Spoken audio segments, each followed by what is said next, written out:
e Instituto de Formación Profesional de la Procuraduría.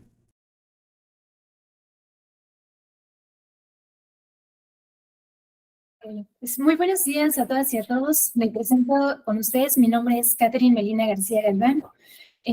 Quizá no se pudo escuchar porque se está cortando el internet, pero yo trabajo aquí en el Instituto de Formación Profesional, soy licenciada en Derecho y maestra en Relaciones Internacionales y Derechos Humanos. Y para mí es un verdadero placer el día de hoy compartir este espacio de diálogo con ustedes, justo con un tema muy, muy importante que es marco jurídico de los derechos humanos de las víctimas. Como lo comentaba la licenciada Talisa, esta es la última de las capacitaciones que vamos a tener en relación a una recomendación por parte de la Comisión de Derechos Humanos del Estado de Irán. Y bueno, pues será el cierre. Les agradecemos a nombre del Instituto de Formación Profesional que han estado siendo constantes en estas capacitaciones. Sabemos que sus tiempos son complicados, pero que también existe un esfuerzo por constantemente estarse capacitando y estarse actualizando. Vamos a comenzar la exposición.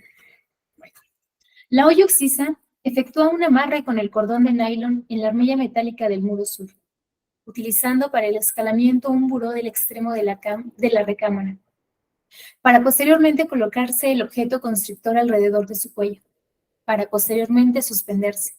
En consecuencia, el peso de su cuerpo se forma el surco en cuello de situación alto arriba de la laringe, de dirección oblicuo duro y único, efectuando un mecanismo compatible a los cuerpos de suspensión completa e incompleta, hechos de etiología suicida. Comienzo con esta narración que formó parte de una carpeta de investigación del caso de Mariana Lima Buendía, que es el caso desde el cual hoy vamos a abordar este tema.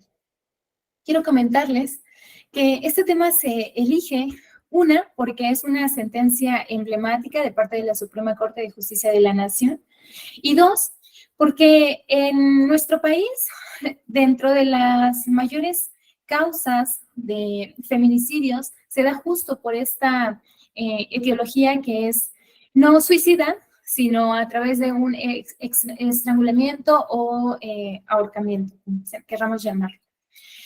Bien, pues quiero decirles que el 25 de marzo del año 2015, la primera sala de la Suprema Corte de Justicia de la Nación emitió una sentencia en relación a la muerte violenta de Mariana Lima Buendía, que quizá pues muchos de nosotros hemos escuchado, ya sea en alguna nota periodística, en televisión o por algún referente que hemos inclusive ya utilizado en alguno de los casos.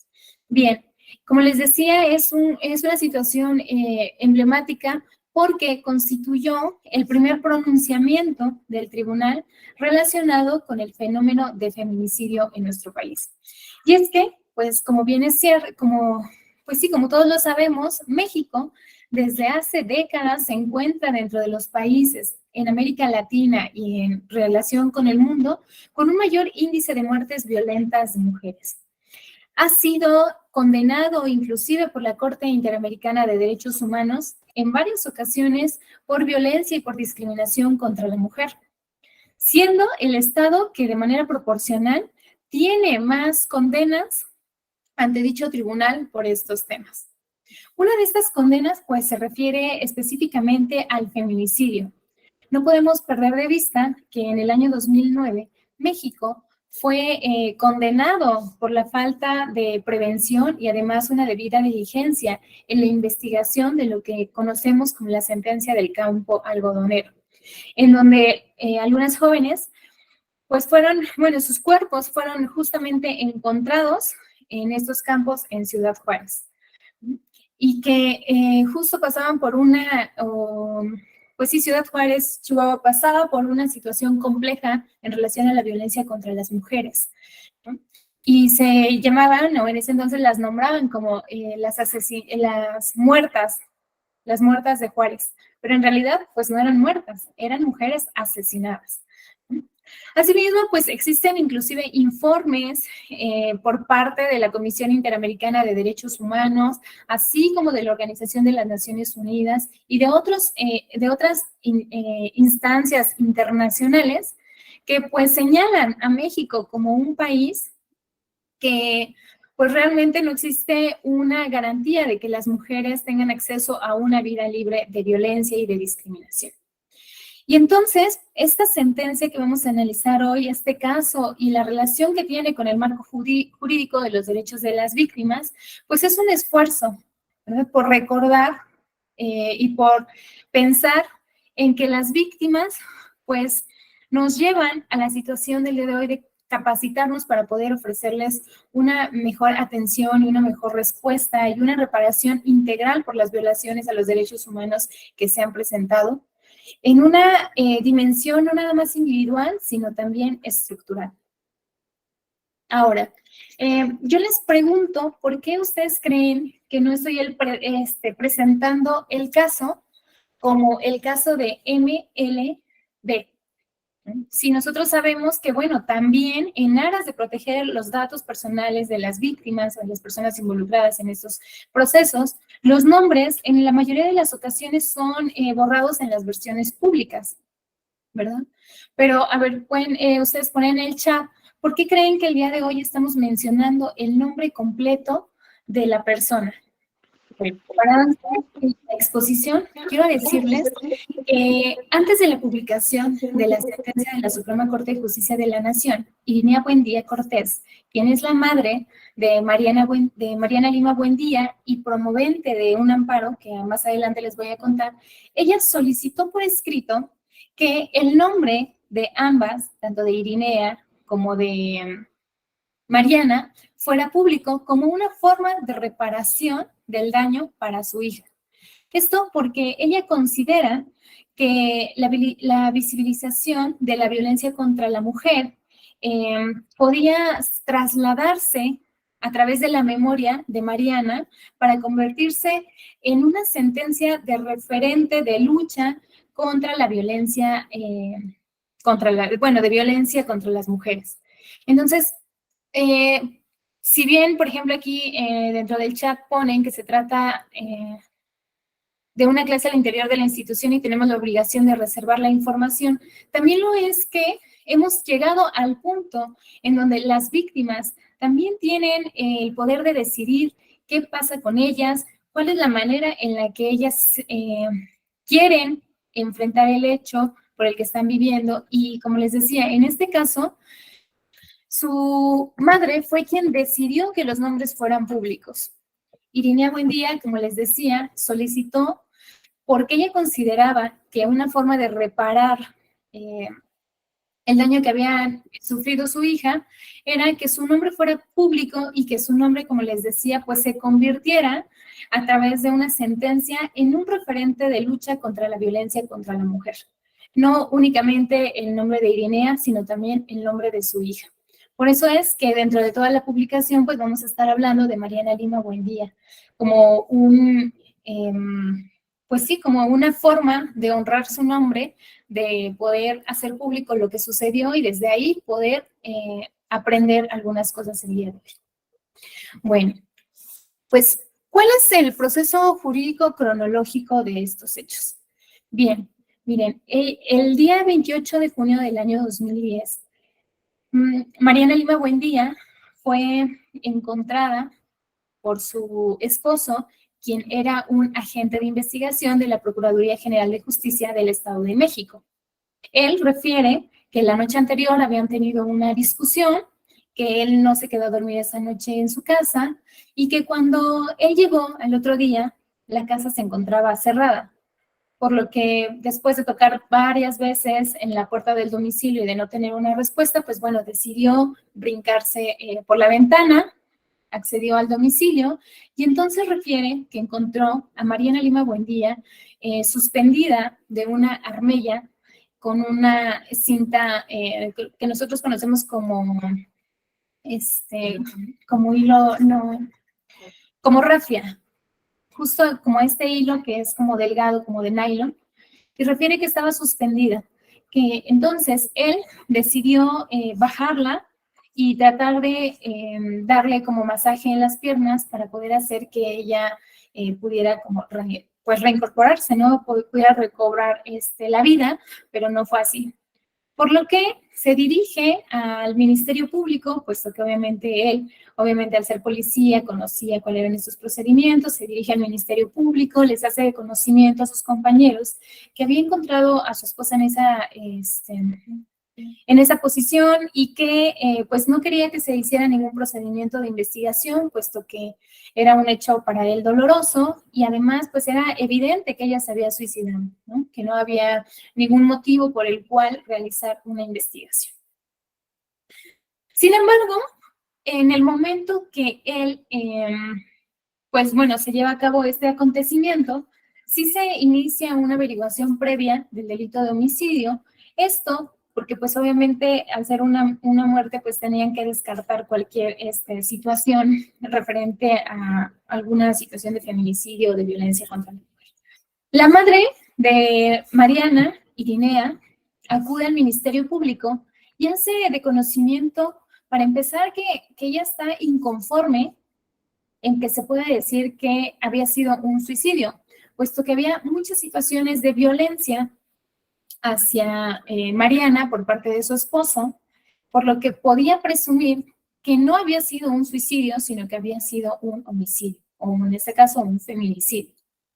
Entonces, resulta que ella hace de conocimiento además que hay más personas que sabían de la violencia que sufría Mariana, que inclusive él pues había violencia física, violencia económica, violencia patrimonial, que constantemente estaba amenazándola de muerte, que en repetidas ocasiones le comentó que pues si no acataba las órdenes que le daba, el comportamiento que él quería que tuviera, que entonces la iba a golpear con un bat hasta matarla y después iba a meter su cuerpo en una cisterna, refiriéndole que inclusive esto lo había hecho con 2 personas más.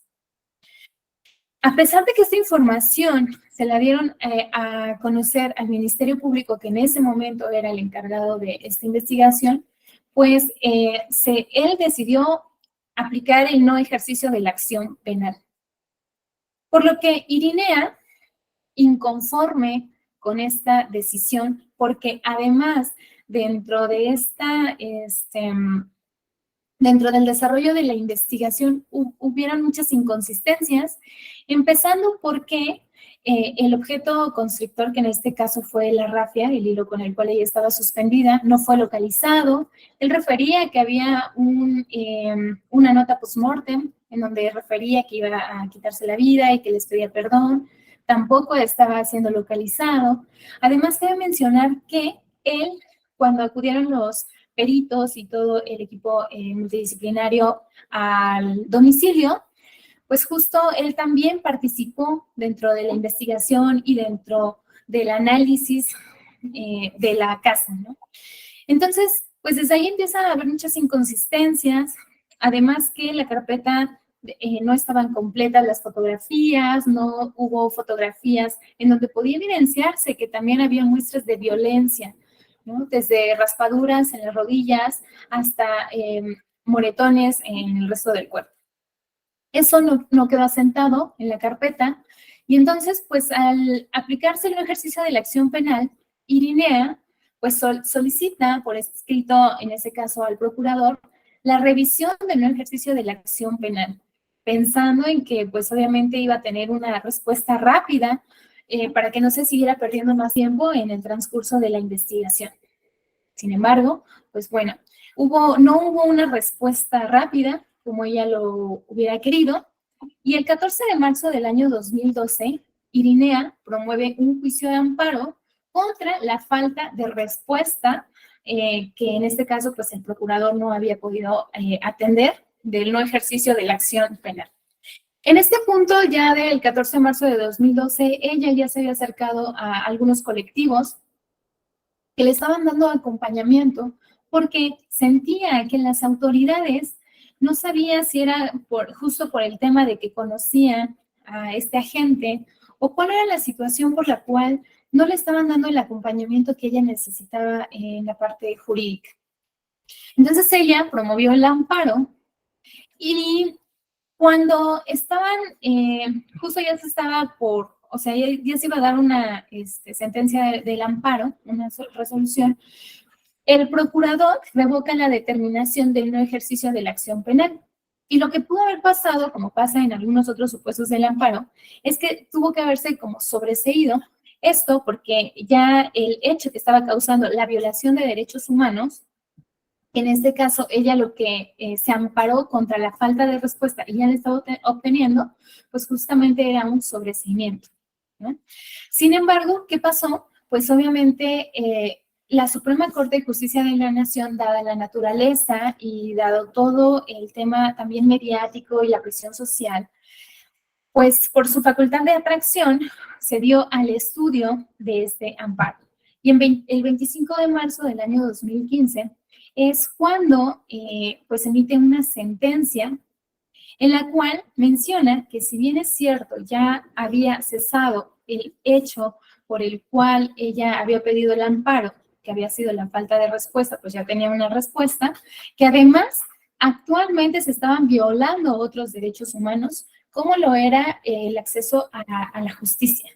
Y bueno, pues desde esa fecha, desde el 2015 y hasta el 13 de marzo de este año, del año 2023, fue cuando se obtuvo una sentencia condenatoria de 70 años de prisión. Entonces, pues nos vamos a dar cuenta que este hecho nos hace ver que tuvieron que pasar 13 años para que en este caso Irinea pudiera tener justicia por parte de las autoridades, ¿no? 13 años de lucha, de desgaste, de presión, de amenazas, porque también su familia y ella en constantes ocasiones pues fueron amenazados de muerte sin saber o sin tener la claridad que haya sido por los hechos relacionados con el agente, con el ex esposo de su hija, pero pues fue amenazada, fue violentada y ella refiere que pasó de vender jugos a tener que convertirse en una activista de derechos humanos. Y no digo vender jugos como si fuera una actividad denigrante, ni mucho menos.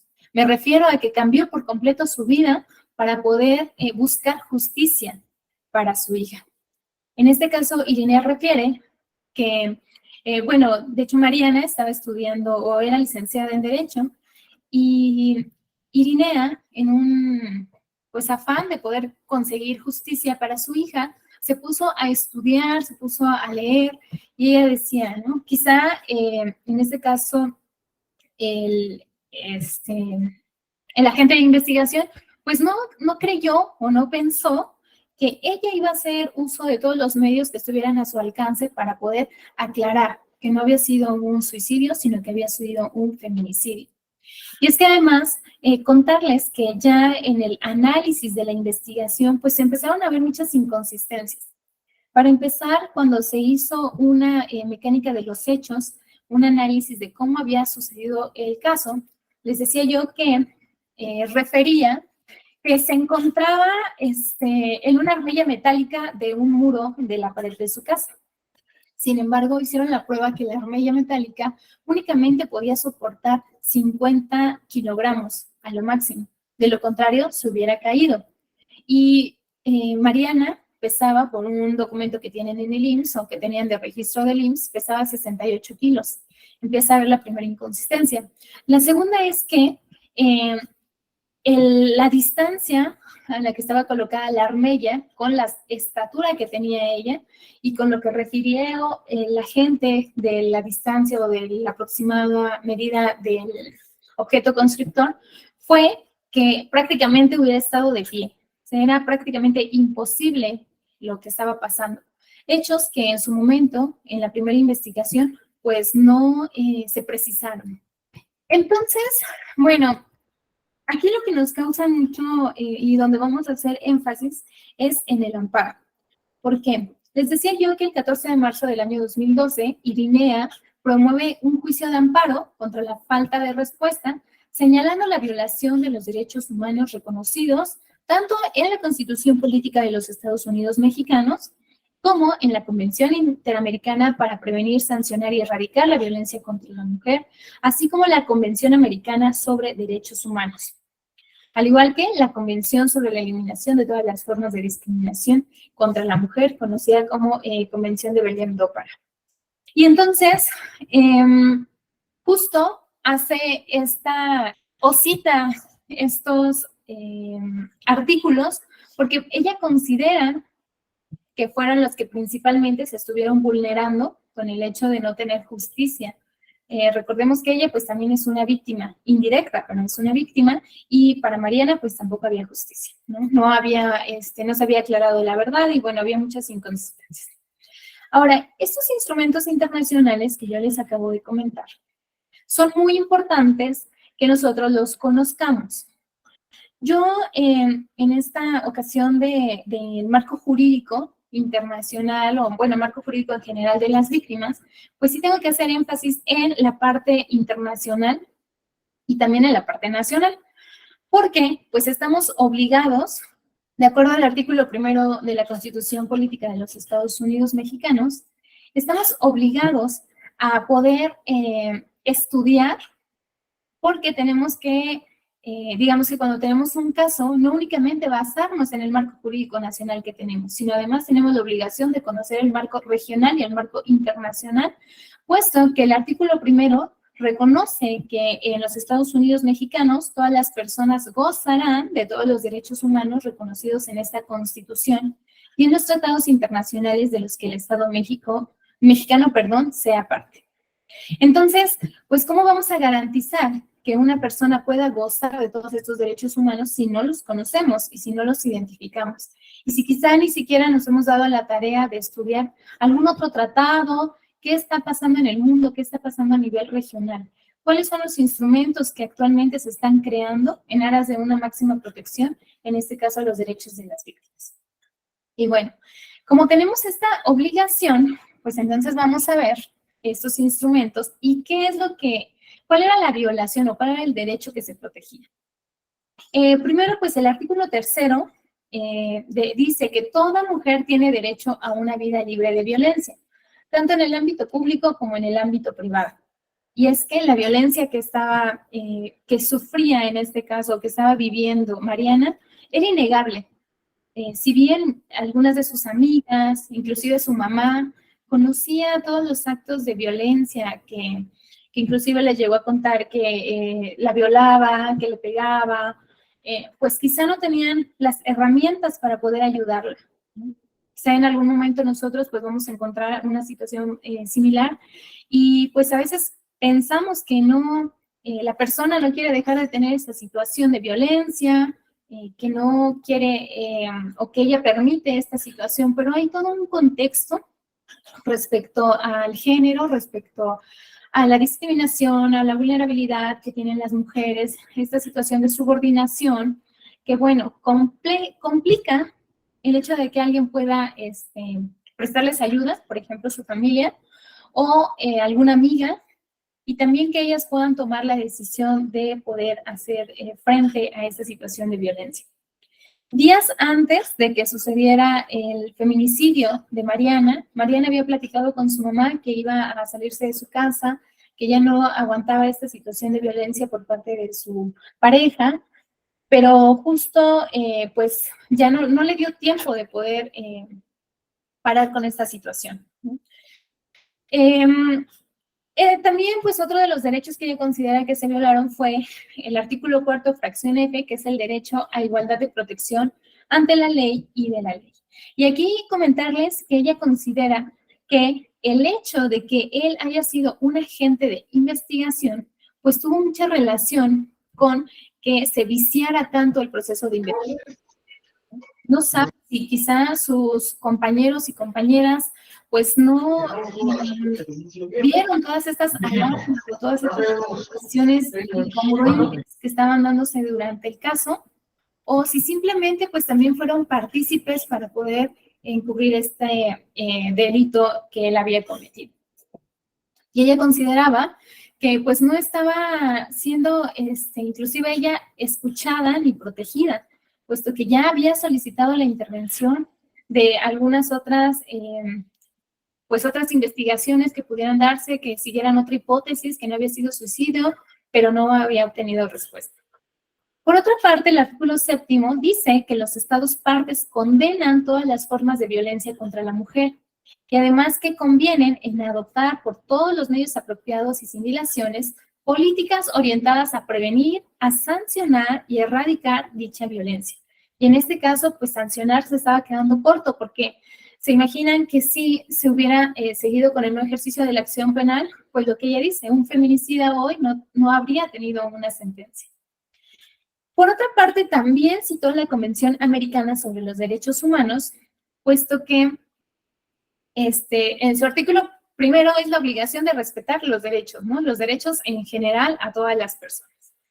Y también dentro de esta convención, pues es que los estados partes se comprometen a respetar los derechos y libertades reconocidos en ellas y garantizar su libre y pleno ejercicio a toda persona que esté sujeta a su jurisdicción.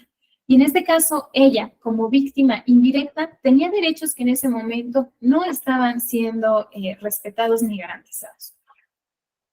Por último, también citó la Convención sobre la eliminación de todas las formas de discriminación en contra de la mujer.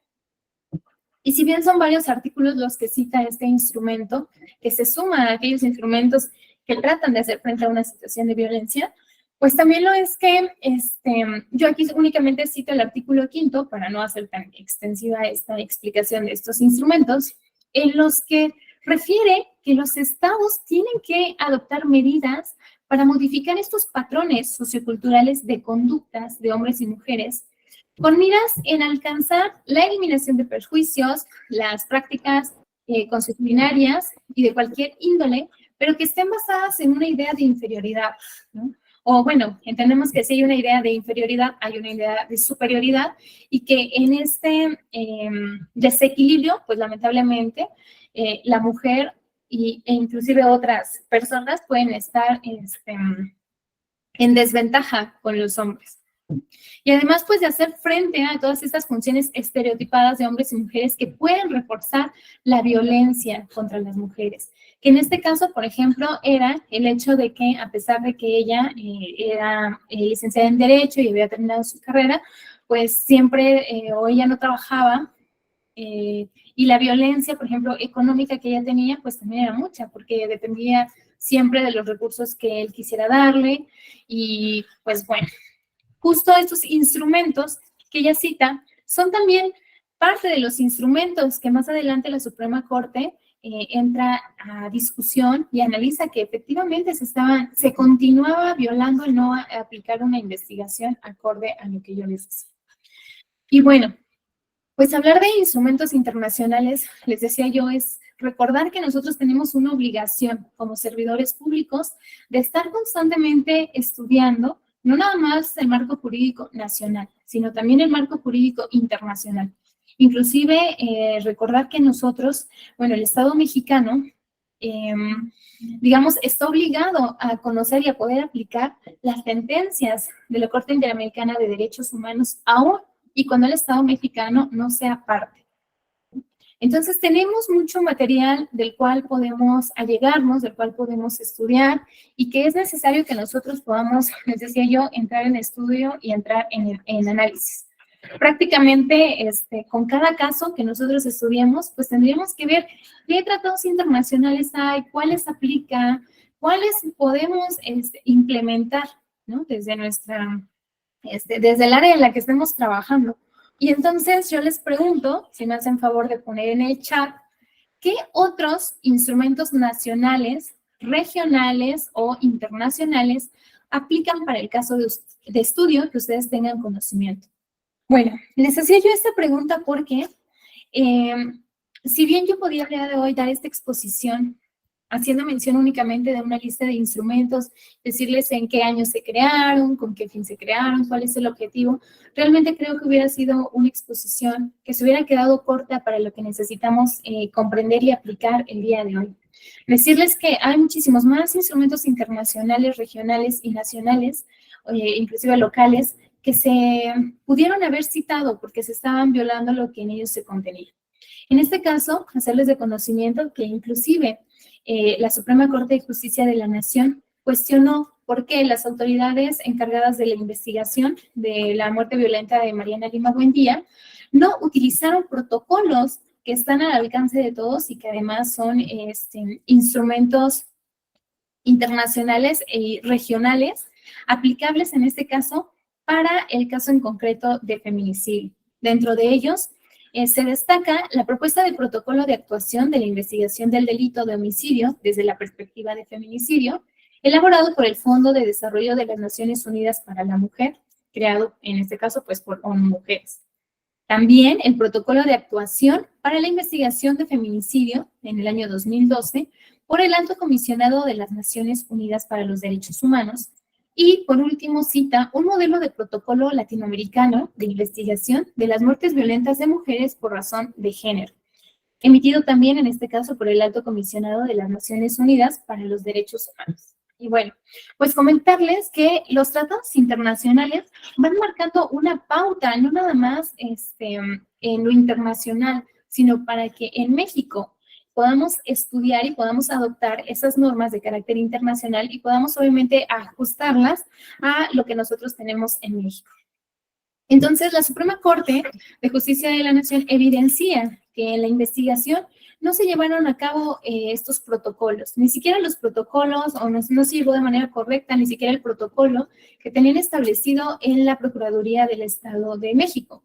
Porque, por ejemplo, hacía mención este protocolo que cuando se da una muerte, en este caso por un suicidio y cuando es a través de un objeto constrictor, se tienen que tomar evidencias, se tiene que hacer una cadena de custodia, preservar ciertas pruebas, el objeto constrictor tiene que formar parte del análisis que se haga porque tienen que analizar el nudo, porque tienen que analizar la resistencia del material. En varias investigaciones que más adelante se hicieron, pues pudieron comprobar que justo el objeto constrictor tampoco tenía la resistencia para soportar el peso de la persona. Entonces, no era tampoco el tipo de material el que podía hacerlo. Bueno, hubieron muchas inconsistencias, pero lo que se evidenció es que existiendo esos tratados internacionales y que tenían que ser de conocimiento de las autoridades, estos no fueron aplicados por ellas. Y bueno, ahora, pues más allá de los instrumentos internacionales que yo les pueda comentar, que pues esta es una lista que tendría que aplicar para este caso, ¿no? No quiere decir que son los únicos tratados internacionales y regionales. Seguramente hay más que en este momento no están siendo citados, pero a lo que voy es que existe mucho material que tenemos que conocer, pero además de conocer, tenemos que aplicar. Porque dentro de una serie de investigaciones que hacen respecto a las necesidades de las víctimas, que ellas refieren que es en donde más falta poner atención por parte de las autoridades, pues nos vamos a dar cuenta que no es que no esté estipulado en algún tratado internacional lo que ellos dicen. Lo que pasa es que al momento de aplicar el tratado internacional, pues nos damos cuenta que supera la realidad, ¿no? Que quizá no es tan fácil, pues, poder garantizar el derecho a la vida, porque entonces, o el derecho a la salud, o cualquier derecho en el que en este momento pensemos. No basta con tener un tratado internacional. Si bien es un referente y si bien es un instrumento que nos va a ayudar en nuestro actuar, también lo es que se tiene que complementar con diversas acciones. Y bueno, las víctimas refieren que existe una descoordinación entre las instancias involucradas, en general en el Sistema Nacional de Atención a Víctimas, para lograr su adecuado funcionamiento. La impresión general que tienen las personas, en este caso las víctimas, es la ausencia de un enfoque de acceso pleno, adecuado y efectivo a la justicia de las víctimas, y que esto se debe al desconocimiento de las necesidades y de los problemas que ellas tienen. Y justo aquí, pues, piensan que existe una descoordinación entre inclusive todas las autoridades y que muchas veces no hay la información suficiente para poder orientarlas de qué es lo que hace cada institución, cuál es el motivo por el cual tienen que estar en una instancia, posteriormente en otra. y toda esta serie de autoridades que les pueden dar un acompañamiento desde el inicio de los hechos. También refieren un deficiente acceso de manera integral a una asistencia, atención, protección y reparación para las víctimas. Consideran que no tenemos un modelo de atención integral, interinstitucional y que además tenga un enfoque psicosocial, de educación, de asistencia y con perspectiva de justicia restaurativa que contemplan los tratados internacionales respectivos. Además de ello, pues sí preocupa que exista una desconfianza a las autoridades gubernamentales. En capacidad de los servidores públicos refieren en la atención y en el acompañamiento del delito o de las violaciones a sus derechos humanos. Y esto está muy ligado con la parte de la impunidad, porque muchas de las razones por las cuales las personas ya no denuncian o no se tiene esa cultura es porque quizá o dentro de las experiencias que han tenido algunas personas, no todas, pues no ha sido bueno, ¿verdad? No ha sido el mejor acompañamiento que hemos podido darles.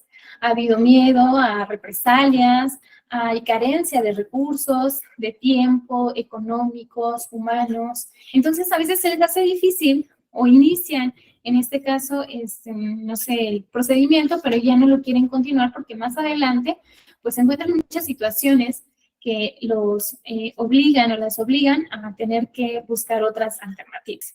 Comentarles también que refieren una falta de acceso de las víctimas a medidas establecidas en la Ley General de Víctimas, que atienden su situación de vulnerabilidad con un enfoque diferenciado. Y que más adelante vamos a hablar de estas medidas de asistencia, de apoyo y a una reparación integral.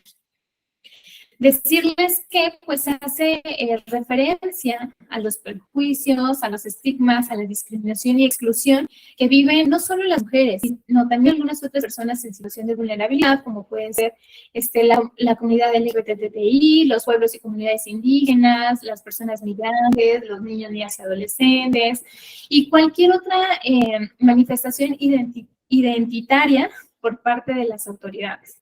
En este caso, por ejemplo, en el caso de Mariana Lima Buendía, pues obviamente Irinea, mamá de Mariana, refiere, pues sí, una descoordinación entre las instancias, porque pues había muchos hechos que le hacían, tuvo que visitar a diferentes autoridades y además tener que pedir el apoyo de un colectivo para que pudieran esclarecer su caso.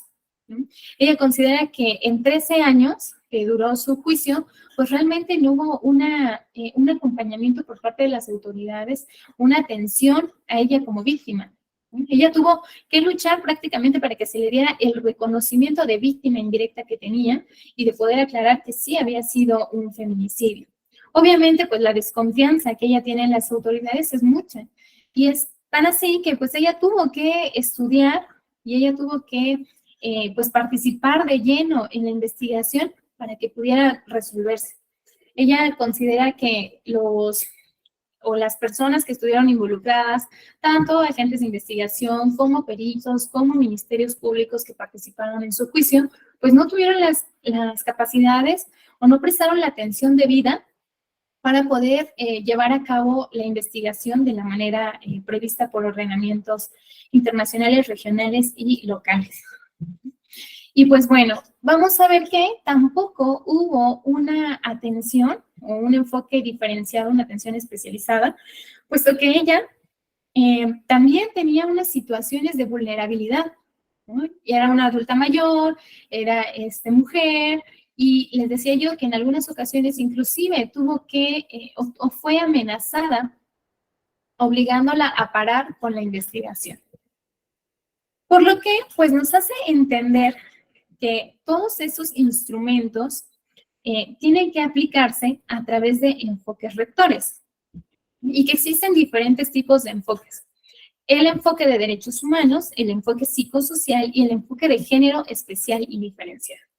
Y bueno, pues el enfoque de derechos humanos justo trata o nos orilla a que tiene que haber un estricto cumplimiento de las garantías constitucionales, de las normas de derechos humanos contenidas en todos los instrumentos internacionales que tenemos, así como las convenciones que existen en la materia. Este enfoque nos orilla a pensar que las víctimas o entenderlas como pues que en este momento están siendo vulnerados sus derechos humanos y que tenemos como autoridades la obligación de prevenir, de proteger, de sancionar, de erradicar, de garantizar y de respetar pues sus derechos humanos. Y pues este enfoque es el que también hoy nos lleva a pensar cuál es el marco jurídico aplicable cuando estudiemos un caso de alguna víctima en particular. Pues es que va a depender. Les decía yo, si en este caso o en este momento tuviéramos una víctima con una identidad de migrante, pues obviamente vamos a tener que estudiar cuáles son estos instrumentos que tienen relación con la característica de la persona, ¿no? Si estamos ante un hecho de niñas, niños y adolescentes, pues seguramente van a ser otros instrumentos. Va a haber instrumentos en común, como pudiera ser, por ejemplo, la Declaración Universal de los Derechos Humanos, el Pacto Internacional de Derechos Económicos, Sociales y Culturales, pero ya si hablamos, por ejemplo, en específico de mujeres, sin meternos a una situación ya particular de mujeres migrantes, niñas, niños y adolescentes, mujeres, etcétera, pues hablaríamos, por ejemplo, de la Declaración sobre la Eliminación de la Discriminación contra la Mujer, de la CEDAW y, bueno, de otros instrumentos más. Entonces, pues esa parte de enfoque de derechos humanos es entenderla así, que nosotros estamos obligados a poder coadyuvar, a que se restituya esta situación que está pasando y la persona pueda nuevamente gozar de todos sus derechos humanos. Perdón. Respecto al enfoque psicosocial, bueno, pues comentarles que necesitamos que se analice y que se visibilice que la víctima pues tiene todo un contexto por el cual está viviendo esa situación y que es completamente diferente a otra víctima. ¿Por qué? Porque tiene un entorno social, familiar, cultural, económico, geográfico diferente. ¿Cuáles son las herramientas que nos pueden ayudar a entender este enfoque psicosocial? Bueno, primero, pues un equipo de trabajo multidisciplinario, en donde no nada más centremos todo en la parte jurídica, porque obviamente pues necesitamos de otras disciplinas que coadyuven a un trato coordinado y amplio de las víctimas, ¿no? Como puede ser quizá este trabajo social, antropología, psicología, etc. Por otra parte, hacer énfasis en entrevistas a través de una escucha activa. Yo sé que muchos de nosotros pues realizamos varias actividades al mismo tiempo, ¿verdad? Pero el tema de la escucha activa además es un problema de comunicación no nada más en el área de trabajo, sino en general. ¿Cuántas veces no nos están contando algo y mientras la persona nos está contando algo, nosotros estamos haciendo otra actividad? Estamos en el teléfono, estamos buscando cosas, estamos abriendo cajones, estamos comiendo y realmente no hay una escucha activa. Hay una escucha, pero no, la persona no se está dando con la impresión que realmente la estoy escuchando, que estoy comprendiendo lo que está diciendo y además de ello tenemos que entender que están contando o están pasando por una situación muy compleja también emocionalmente. Por lo que el tiempo que podamos destinarle a las personas, si ya no se alcanzó a escuchar, voy a retomar desde el punto número 2, que son respecto al enfoque psicosocial, entender, les decía yo, que cada víctima es diferente, que cada víctima pasa por un contexto distinto y vive una situación desde una realidad distinta, inclusive a la de nosotros, ¿no? Para poder entender esta situación y por el contexto en el que ella vive, pues, les decía yo, a través del equipo de trabajo multidisciplinario y también a través de las entrevistas mediante una escucha activa. Lo importante que resulta para la comunicación y para las personas en general, para las víctimas, que cuando estamos contando algo, pues justo puede haber una retroalimentación, puede haber un movimiento con la cabeza y a su vez también cuidar la parte de las gesticulaciones que nosotros podemos hacer. Porque entiendo perfectamente que somos seres humanos, ¿verdad? Y que en el momento que alguien nos puede contar algo, en nuestra cara nos puede o podemos generar una gesticulación. Sin embargo, pues suele pasar que también cuando alguien, por ejemplo, nos está contando algo que nosotros creemos que no es real, pues justo podemos hacer una mueca o una gesticulación relacionada con una cara de desaprobación, de no estar de acuerdo. Entonces, es algo que también tenemos que cuidar. Tenemos que propiciar una comunicación lo más eficiente posible, a través de una escucha activa, dedicándole el tiempo a la persona, sin revisar el teléfono, sin estar haciendo en ese momento, buscando en un cajón, buscando en un folder, sacando cosas. Es importante que destinemos el tiempo a lo que la persona nos está contando para que esta comunicación se pueda dar de manera completa, ¿no? De lo contrario, si la persona asume o quizá se percata que no le estamos poniendo toda la atención, pues puede ser que ni siquiera le interese, ¿no? Contarnos más de lo que está pasando y de lo que está viviendo. Y entonces, pues eso obviamente va a limitar que podamos darle la atención que necesita porque no vamos a conocer las necesidades que ella tiene y lo vamos a asociar con las necesidades que nosotros creemos que tiene. También tenemos que contar con espacios apropiados para la atención de las víctimas. Estos espacios pues tienen que ser, si no lugares súper acogedores, pues sí, que sean lugares limpios, lugares ordenados, donde la persona pueda sentirse bien de estar en ese sitio. Además de ello, tenemos que explorar los recursos con los que cuenta la persona con el propósito de que de fortalecer su autonomía y estimular el desarrollo de las capacidades de la víctima, su resiliencia y su empoderamiento, porque inclusive para la exigibilidad de derechos y la recuperación del proyecto de vida. En este caso, por ejemplo, Irinea, pues obviamente quizá no sabía que contaba con las capacidades que fue, digamos, obligada a tener, ¿no? Quizá no había nunca estudiado derecho, quizá no había dado alguna rueda de prensa, alguna conferencia, pero es algo que ahora ella domina y es algo que le ha servido, pues sí, en este proceso para poder recuperar el proyecto de vida. Ahora se dedica a algo completamente diferente a lo que se dedicaba cuando su hija Mariana vivía, pero bueno, es parte del poder tomar este hecho en un aspecto de resiliencia y poder transformarlo a algo que en este caso fue pues algo, si no positivo, algo que la motiva, ¿no? Para seguir adelante. Respecto al enfoque de género diferencial y especializado, pues bueno, les decía, es comprender que cada persona tiene características particulares que requieren de una atención especializada, porque estas van a responder al grado de vulnerabilidad que pueden tener las personas. Entonces, el género, pues decíamos que está asociado con cuestiones de subordinación, de discriminación, de violencias, especialmente para las mujeres, ¿no? Y entonces, pues tenemos que identificar, por ejemplo, cuáles son los riesgos que corre una mujer o cuáles son los riesgos que corre una persona que a lo mejor es una persona migrante, alguna persona con discapacidad, no sé, que depende mucho las características que puedan tener las personas en este caso.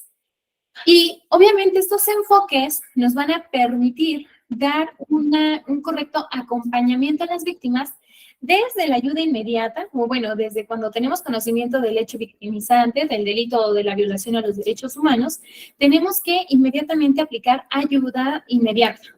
Posteriormente, medidas de asistencia y por último, una reparación integral, con el objetivo de, les decía yo, la recuperación del proyecto de vida.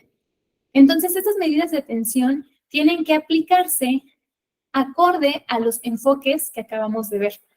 Dentro de las ayudas inmediatas, pues existe, por ejemplo, la atención médica y psicológica de emergencia, medidas de alojamiento, de alimentación, de aseo personal, gastos funerarios, medidas en materia de protección, transporte de emergencia, medidas en materia de asesoría jurídica, que por ejemplo en el caso de Irinea, pues hubiera sido muy bueno, ¿verdad? Que hubiera tenido las ayudas inmediatas necesarias desde el inicio, pero les decía, no fue así. Al final, ella tuvo que luchar prácticamente para que fuera reconocido que ella tenía una calidad de víctima indirecta, ¿no? Y bueno, pues no hubo esta asesoría jurídica por parte de las autoridades, ella tuvo que ser acompañada o asistida de un colectivo y en general algunas otras acciones, por ejemplo, que pudieron ser de gran ayuda, ¿no? Quizá los gastos funerarios, pues bueno, no tenemos quizá contemplado un gasto porque no vemos posible el hecho de que alguna persona, algún familiar cercano fallezca, ¿no? Entonces, es muy bueno que estas ayudas pues realmente se apliquen y realmente se puedan dar para las personas que lo necesiten. Dentro de las medidas de asistencia, pues viene la parte de educación, la parte de salud, de procuración y administración de justicia, medidas económicas y de desarrollo, que tienden a poder hacer que la persona siga como en su vida, digamos, lo más normal posible, ¿no? Pues obviamente permanecer en el sistema educativo, no recuerdo haber leído en el caso de Mariana si, por ejemplo, tenía hijos, pero ¿qué pasa si hubiera tenido hijos? Pues obviamente estas medidas de asistencia buscan que las víctimas, tanto directas o indirectas, pues continúen con su proyecto de vida normal, ¿no? La salud, pues obviamente incluye una atención médica, psicológica, psiquiátrica en su caso, odontológica, o bueno, dependiendo la necesidad que tenga la víctima en ese momento. Y dentro de las medidas de reparación, que este tema ya lo habíamos abordado en la sesión anterior, les decía yo que hay medidas de restitución, de compensación, garantías de no repetición, de satisfacción y de rehabilitación, lo que podrían generar una reparación integral y no únicamente centrarnos en alguno de estos ejes. Aquí vamos a ver desglosadas en este recuadro estas medidas de reparación integral. Por ejemplo, una de ellas es la restitución.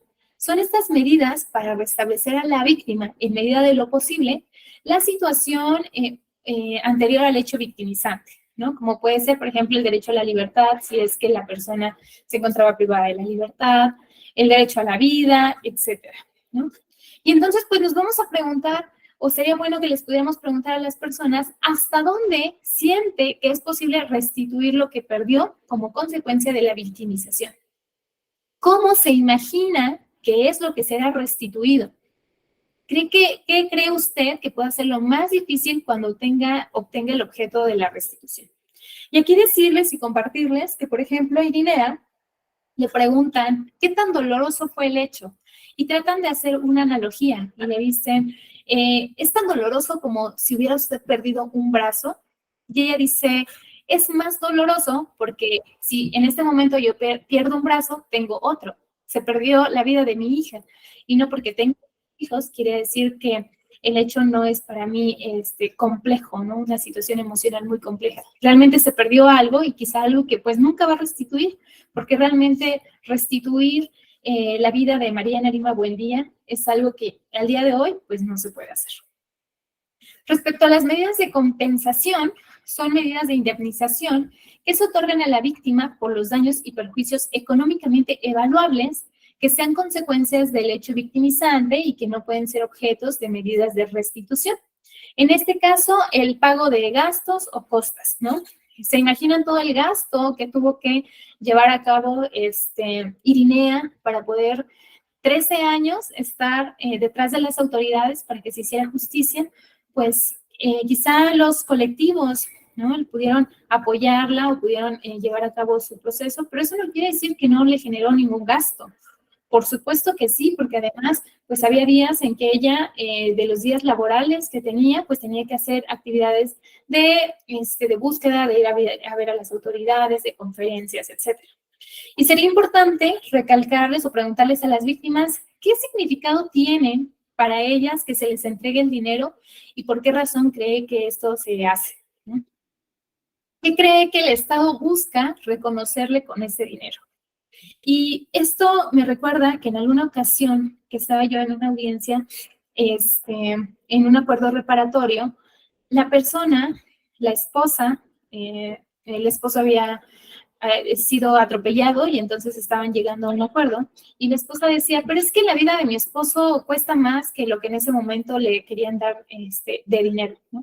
Y el juez en ese momento tuvo a bien, porque ya ya se había abierto el auto de apertura a juicio oral, el juez le comentó que ese dinero que ella estaba recibiendo no lo tenía que ver como que le estaban pagando la vida de su esposo, porque ese no era el objetivo. Lo que tenía que ver es que con ese dinero era recuperar la parte económica que había perdido y además que le pudiera servir para recuperar un proyecto de vida, para poner un negocio, para poder ese dinero utilizarlo para continuar con la educación de sus hijos, etc. Entonces creo que es bueno pues poder crear esta conciencia a las víctimas que se vayan conformes con las medidas de reparación integral que se están dando, ¿no? Respecto a la rehabilitación, pues va más allá con esta independencia y con este restablecimiento físico, mental, social, profesional, su inclusión y participación en general en la sociedad, ¿no? Volver a la vida, pues sí diferente, antes, como era antes del hecho victimizante, pero que pueda reinsertarse. Respecto a las medidas de satisfacción, pues bueno, son medidas de acceso a la justicia y a la verdad, así como aquellas de carácter público o simbólico que tienen la finalidad de reconocer la dignidad de las víctimas, ¿no?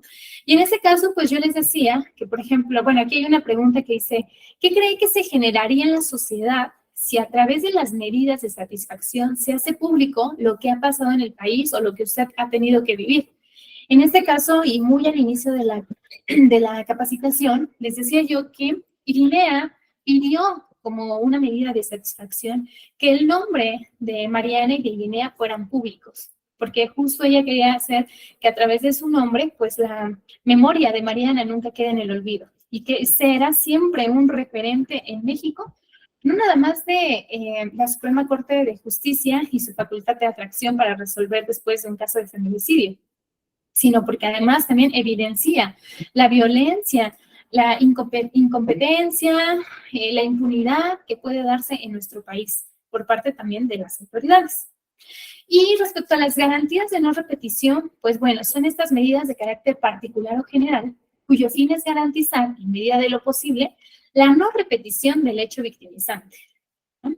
Y entonces, pues, obviamente todas son muy complejas, unas quizá más que otras, dependiendo el caso en particular, pero estas de garantías de no repetición, pues bueno, es que es toda una situación cultural del país, que si bien constantemente se le está haciendo frente a través de diferentes ejes, en este caso, por ejemplo, de la capacitación constante a los servidores públicos, pues también lo es que nos quedamos cortos, ¿no? Quizá no estamos en este momento cumpliendo las garantías de no repetición, que no podemos asegurar que un hecho similar no va a volver a pasar en nuestro país. Y pues a manera de conclusión, justo les dejo una imagen que dice: el silencio, la omisión, la negligencia y la complicidad genera impunidad que niega justicia para las víctimas, ¿no? Espero que en nuestro actuar pues podamos conducirnos con los principios y los valores que seguramente todos y todas ustedes lo implementan en su actuar. Y pues por último decir que en alguna certificación que tuve en la atención como servidora pública, justo nos decían que cuando una persona llega con nosotros, tenemos que dar la atención como si fuera la persona que más amamos.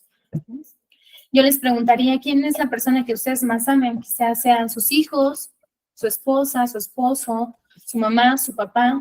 Pues bueno, cuando llega una víctima, quizá la atención que tenemos que darles es pensando en esa persona. Si fuera mi mamá, ¿cómo me gustaría que la pudiera atender alguien más? ¿Mm? Si fuera mi hermano, si fuera cualquier persona que ustedes amen y respeten, pues justo es en quien tenemos que pensar cuando nosotros demos la atención. Pues bueno, yo quedo atenta si hubiera algún comentario o alguna pregunta. Y si ya no hubiera nada más, pues entonces vamos a dar por cerrada la capacitación.